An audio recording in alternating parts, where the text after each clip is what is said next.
This program is proudly brought to you by First National Bank of Botswana. Welcome to the program. The mandate is still the same.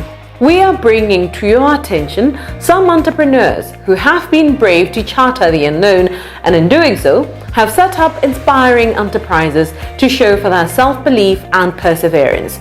We do this to encourage a new crop of invigorated entrepreneurs who are newly charged to change the landscape of entrepreneurship in the country as we are faced with various economic challenges, including unemployment.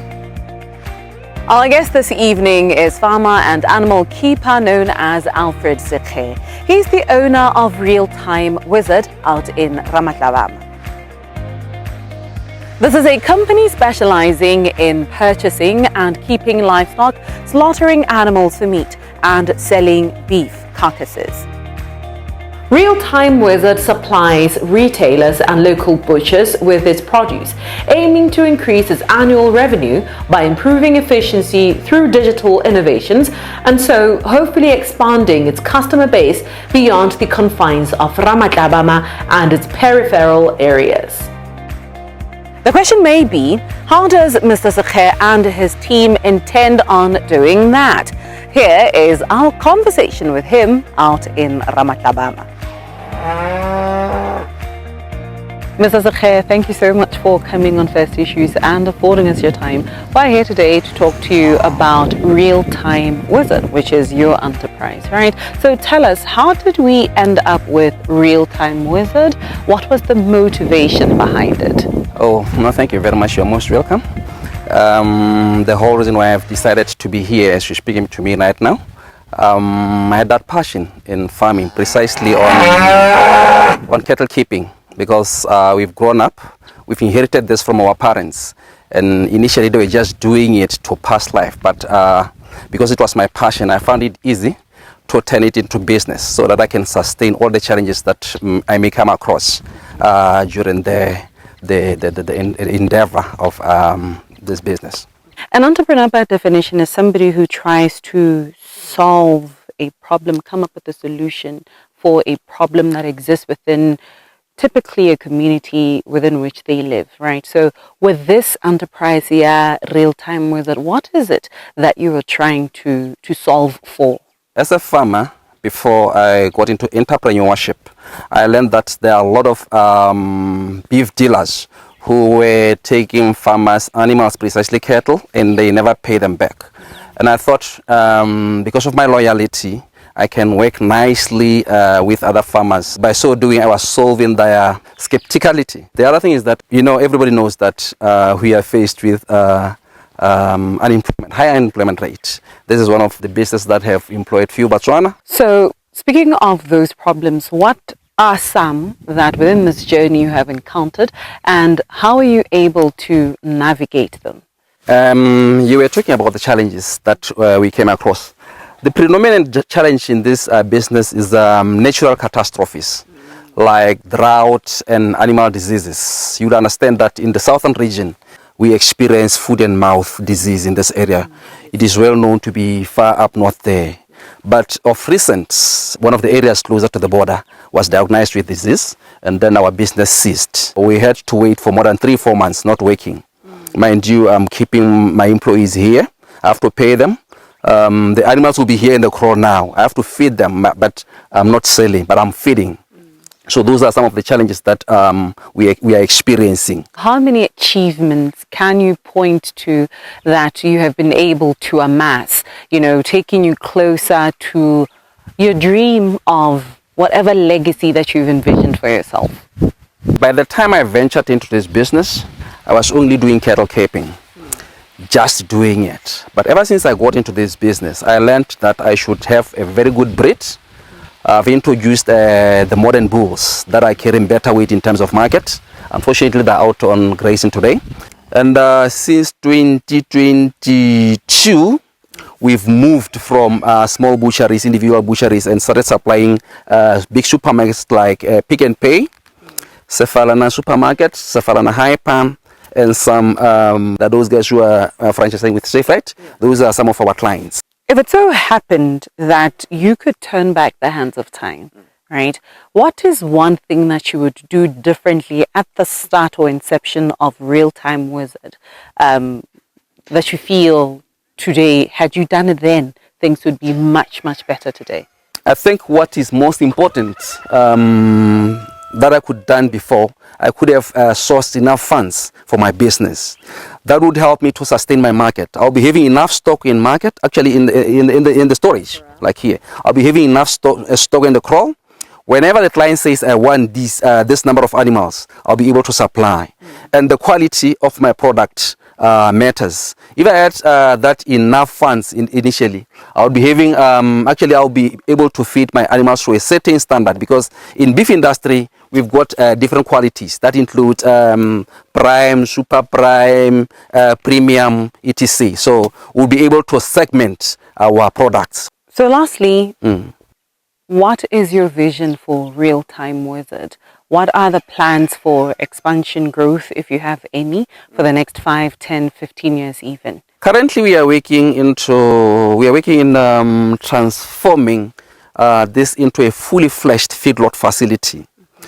We are struggling actually, but we want to take it into a fully grown feedlot facility. We have already introduced the storages for market segmentation. Like, for example, if you want, say, 10 kg, 5 kg, what we do pre-packs. But the question was, where do I want to see myself in the next few years? I want to see this facility in serving as a fully fledged feedlot. Losing assets can be quite the devastation to any enterprise. But like most challenges and problems, there are solutions. Farmers and livestock keepers like Alfred Sekgee at Real Time Wizard can seek suitable insurance covers to guard against losses similar to his. With that, stay tuned to First Issues.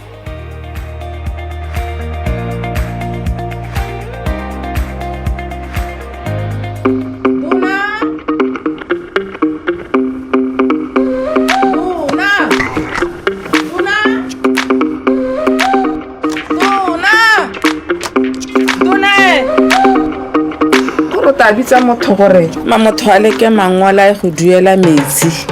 Mama kana male jana ha o tlhoka le go tsamela kgakala gore go duela metsi. FNB re diretse tiro motho senthe emma kwa go marekisetsong a ile gore ana le tshwala FNB Cash Plus so se tlhokanyela ke o mangwa ga go mo tirisong le reference number e bon dinomoro tse diriswang go ruratsa dituelo tsa gago. FNB what? FNB Cash Plus.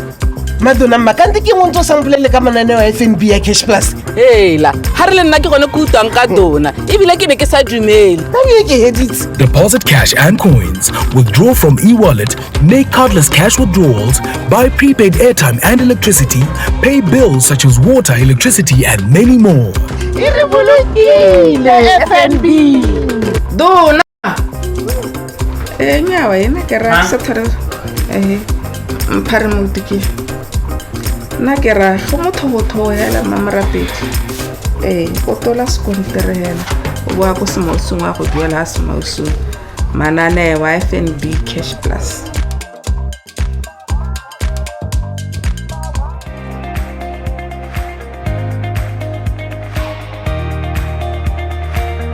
Welcome to First Issues. Even though we're intentionally bringing you content that aims to encourage a spirit of entrepreneurship, we are not oblivious to the fact that this journey is marred with challenges and a lot of uncertainties.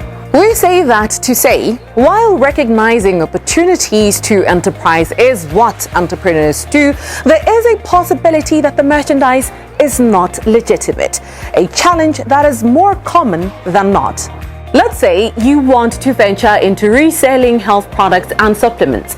You have seen copious amounts of advertisements, often promoting products like tablets for a healthy liver or cream to keep your face looking young, promising miraculous results, and you think this could be an opportunity to explore. But according to our guest pharmacologist and consultant cardiologist, Dr. Bhagat, it would be to your benefit to ask the right questions so that you verify the legitimacy of these products and their claims. And on that backdrop, we ask the good doctor some frequently asked questions around some of these health products and supplements, especially those advertised on social media. Here is the conversation.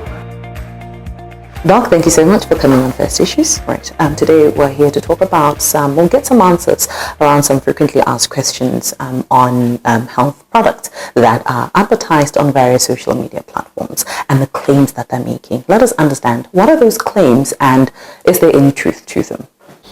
I think this primarily is as a result of the social media platforms, and they all the platforms, whether it's Facebook or Instagram or Twitter, are rife, are plentiful with advertisements for health solutions, and these often promote products like detox your liver or live longer or look younger. The truth and the safety of these claims is often highly questionable. Many of these claims are unfounded and have no veracity or truth to them. So then how do we actually assess those claims? How do I go about verifying whether or not there is any validity to those claims or if the advertisement is misleading?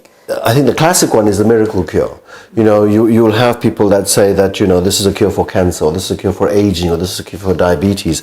There's no single product that can do these things. But people are desperate, and people often forsake what we call allopathic or traditional medicine to look for claims. I've been diagnosed with a breast lump, and they see this social media claim that, we can remove this, you just rub this ointment in, or you take this pill, or, the new herbal Ozempic weight loss products, which are now rife on the social media platforms. So miracle cures. And the second one is something like a secret or breakthrough cure. An ad suggests that there's some revolutionary discovery that will cure you, but there's no scientific journals or published data that they provide you. They just say this is a secret cure, and you've got to believe them in terms of their ingredients. Then, of course, on social media particularly, you'll have exaggerated claims. You'll have testimonials. People will say to you, I took this product for 7 days and my arthritis was cured, or I had this skin blemish and I rubbed this cream in for 3 days, and they'll show you, these pictures which clearly have been touched up by Photoshop, etc. So one has to be careful about that. And then, of course, always when you listen to these things, there's generally a lack of scientific evidence. So always question, are they referring to a scientific data? Look up that data. Today it's easy to look that up on Google, etc. But what are the potential harms that may arise from using these unverified health products? I think the most obvious one is that they don't work. They're ineffective. It simply doesn't work, and it leads to generally a waste of money and false hope. People keep trying this stuff and think maybe I haven't taken enough, I'll take more, I'll buy some more. Or they communicate with the vendor, and the vendor says, you need to take it 3 times a day so as to sell the product. We're in winter now, and we know, we've said this before, that in winter people get flus and there's no cure for flu, but people will rush to a chemist or a herbal remedy to say, take this Dutch remedy or this remedy. People don't realize that flu has a natural course and it will disappear by itself. Don't do these lotions and potions. Secondly, for us as practitioners, it delays medical treatment. People will not go to a doctor on the assumption that something is natural. And I'd rather take this before taking chemotherapy for cancer, or taking an antibiotic for TB, or taking blood pressure pills, which is in my department. People who have taken all sorts of things in order to avoid blood pressure lowering pills to say, I want to do it naturally. And of course the other problem is adverse side effects. People will take these agents already having chronic disease, so they may be taking a blood pressure pill or a diabetic pill or a cancer pill or whatever it is, and in addition to that they'll take this herbal remedy. So we don't know what the side effects are, we don't know what the potential interactions are. As a pharmacologist, right, and a practicing doctor actually, what would be your advice to somebody who's thinking about firstly buying these products to resell to a larger market, and then to somebody who wants to actually use these to maybe cure themselves or deal with a problem that they have? I think the first thing to anybody buying things online on social media platforms is to question the product. Is the product approved by a regulatory authority, as you say? Secondly, consult your medical practitioner. Ask your general practitioner or your clinic or your doctor or your hospital, is this safe? You know, your doctor generally will give you good advice as to whether it's safe, whether it can be used in combination with the pills that you may be taking, whether there's side effects to this thing. Do your own research, you know, investigate the product, and if you find that this is not a reliable claim, don't use it. Remember, while opportunities that could be enterprised are all over social media, caution must never be thrown to the wind. When it comes to health products advertised on social media, Dr. Bhagat urges the public to do thorough research before buying to consume or resell.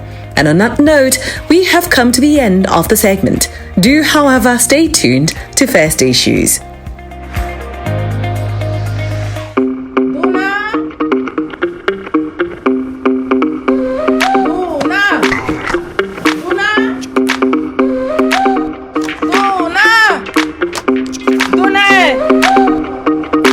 Ta bitsa motho gore motho a leke mangwala go duela metsi. Mama ka male jana ha o tlhoka le go tsamela kgakala gore go duela metsi FNB re diretse tiro motho ma kwa go marekisetsong a ile gore ana le tshwala FNB Cash Plus so se tlhokanyela ke o mang wa gago mo tirisong le reference number e bon dinomoro tse diriswang go ruragatsa dituelo tsa gago. FNB what? FNB Cash Plus. Madonna makante ke mo ntse samplele ka mananeo a FNB ya Cash Plus. La ha re le nna ke gone go utang ka dona ebile ke ne ke sa dumele. Deposit cash and coins, withdraw from e-wallet, make cardless cash withdrawals, buy prepaid airtime and electricity, pay bills such as water, electricity and many more. FNB. Dona. Nyawa ena ke ra sa thare mpare motiki. Na ke ra go motho hela mamarapedi o tola sekontere hela o bua go semosong wa go duela semosong manane wa FNB Cash Plus.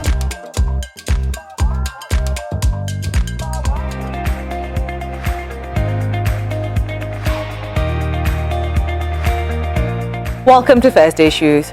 The third segment of the program is where we have sought out bridges to close gaps to shortfalls, shortcomings, and resource limitations that entrepreneurs encounter. We note that this may be in terms of limited entrepreneurial understanding and development, a lack of business acumen, and the most common, inaccessibility to funding to grow an already existing enterprise. All these hurdles are all-encompassing but are most prevalent for women entrepreneurs who still face gender biases as a limiting factor to grow their businesses, making it harder to access services that include but are not limited to funding. This is where digital payments technology company Visa International stepped up with She's Next, an initiative dedicated to fostering an inclusive and equitable environment for women-led businesses through access to funding, tailored training, mentorship, and networking opportunities. Through this program, Visa endeavors to champion growth and resilience of female entrepreneurs, empowering them to scale their businesses and drive economic impact. Well, the initiative has officially been launched in Botswana for the very first time ever, where participants to the program stand a chance to win a share of over 740,000 ULA. But who can register for this opportunity, and how does one enter to be in the running for a piece of this pie? We are joined by Salome Makau, Cluster Country Manager for Visa Central Southern Africa, for this discussion. Salome, thank you so much for coming on First Issues and affording us your time. We're here today at the inaugural launch of She's Next Botswana in Botswana, right? This is the first of its kind in Botswana. So what is She's Next and what necessitated it?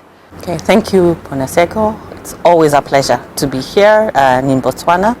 So the She's Next initiative, empowered by Visa, is a Visa Global Women Entrepreneurship Program. What we aim to do is not just showcase women businesses, but support them with funding, with mentorship, and with coaching. We've done this in a couple of markets in Sub-Saharan Africa. We've done it in Cote d'Ivoire, in Kenya, and in South Africa, and now we're in Botswana. Yeah. Who can apply, and what must they prepare to meet the criteria for selection? Okay, because this is a women entrepreneurship program, of course it's women who must apply. They must be Botswana women. They must have registered a business here and have been practicing in the business for at least 12 months, or at least a year. It must be a registered business giving services in Botswana. So we really do want to get the small businesses better up and running, fund them, and really build them into even some of the big corporates that we see. All of them have started as small SMEs. Yeah, so that's our aim. So how and where can applicants forward the needful? If you come to our visa website and just search "She is Next Botswana," you are going to get the details. However, we'll certainly share with you the specific link for you to be able to put in your application. And to make it better for you, tell us as much as possible about your business, especially if it solves a social problem. We want to hear about it. There is no limit to which industry it is. It could be farming, it could be education, it could be baking, it can be anything. Yeah, so please do apply. What is the future of She's Next, especially seeing that it only got inaugurated or launched for the first time ever in Botswana this year? Yeah, so what we're hoping to see out of here is many applicants first to come through. While we will have 3 top winners out of 5 who get a chance to showcase their business in August, so that we can, find the finalists. We will also have sessions of mentorship and coaching to more businesses. About 30 or so will know that more. So the hope is that these businesses will be like the catalyst for other businesses in Botswana to grow, to form a network of like-minded people who are looking for information, who are looking for support, who are even looking to just share the challenges they have and how others have solved for them. So we are hoping for a domino effect, that this is a fast time, but it will lead to businesses actually growing. We want corporates and even government or government entities to think about how do they intentionally support women businesses to grow. So this is just a first. We hope to do the same next year. It's open for us to have partnerships, because in other countries we do partner with the different bodies to bring this to life.